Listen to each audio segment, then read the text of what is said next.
« Où allons-nous » demandai-je à Mathia lorsqu'il se fut allongé à côté de moi. « À Littlehampton. C'est un petit port sur la mer où Bob a un frère qui commande un bateau faisant les voyages de France pour aller chercher du beurre et des œufs en Normandie, à Isigny. Si nous nous sauvons, et nous nous sauverons, ce sera à Bob que nous le devrons.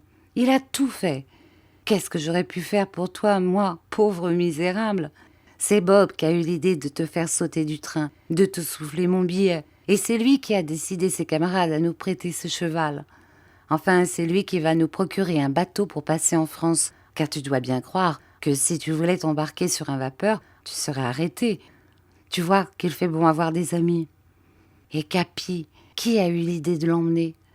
Moi ? Mais c'est Bob qui a eu l'idée de le teindre en jaune pour qu'on ne le reconnaisse pas, quand nous l'avons volé à l'agent Jerry, l'intelligente Jerry, comme disait le juge, qui cette fois n'a pas été trop intelligent, car il s'est laissé souffler Capi sans s'en apercevoir. Il est vrai que Capi, m'ayant senti, a presque tout fait, et puis Bob connaît tous les tours des voleurs de chiens. Et ton pied ? Guéri, ou à peu près. Je n'ai pas eu le temps d'y penser. Cependant, notre cheval, vigoureusement conduit par Bob, continuait de détaler grand train sur la route déserte. De temps en temps seulement, nous croisions quelques voitures, aucune ne nous dépassait. Les villages que nous traversions étaient silencieux, et rares étaient les fenêtres où se montrait une lumière attardée. Seuls quelques chiens faisaient attention à notre course rapide, et nous poursuivaient de leurs aboiements. Quand, après une montée un peu rapide, Bob arrêtait son cheval pour le laisser souffler, nous descendions de voiture et nous nous collions la tête sur la terre pour écouter. Mais Mathia lui-même, qui avait l'oreille plus fine que nous, n'entendait aucun bruit suspect. Nous voyagions au milieu de l'ombre et du silence de la nuit. Ce n'était plus pour nous cacher que nous nous tenions sous la bâche, c'était pour nous défendre du froid, car depuis assez longtemps soufflait une bise froide. Quand nous passions la langue sur nos lèvres, nous trouvions un goût de sel. Nous approchions de la mer. Bientôt, nous aperçûmes une lueur qui, à intervalles réguliers, disparaissait pour reparaître avec éclat. C'était un phare. Nous arrivions. Bob arrêta son cheval et, le mettant au pas, il le conduisit doucement dans un chemin de traverse. Puis, descendant de voiture, il nous dit de rester là et de tenir le cheval. Pour lui, il allait voir si son frère n'était pas parti et si nous pouvions sans danger nous embarquer à bord du navire de celui-ci.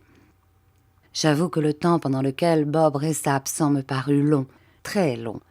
Nous ne parlions pas, et nous entendions la mer briser sur la grève à une courte distance, avec un bruit monotone qui redoublait notre émotion. Mathia tremblait comme je tremblais moi-même. Enfin nous entendîmes un bruit de pas dans le chemin qu'avait suivi Bob. Sans doute c'était lui qui revenait, c'était mon sort qui allait se décider.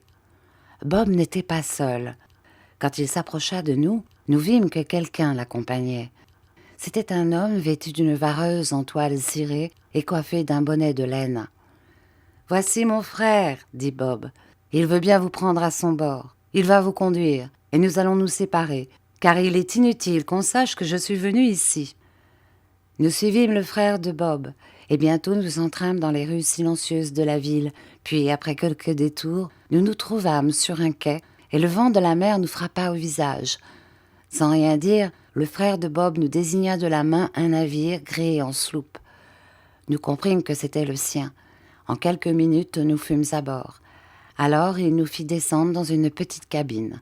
« Je ne partirai que dans 2 heures, dit-il. Restez là et ne faites pas de bruit. » Quand il eut refermé à clé la porte de cette cabine, ce fut sans bruit que Mathia se jeta dans mes bras et m'embrassa.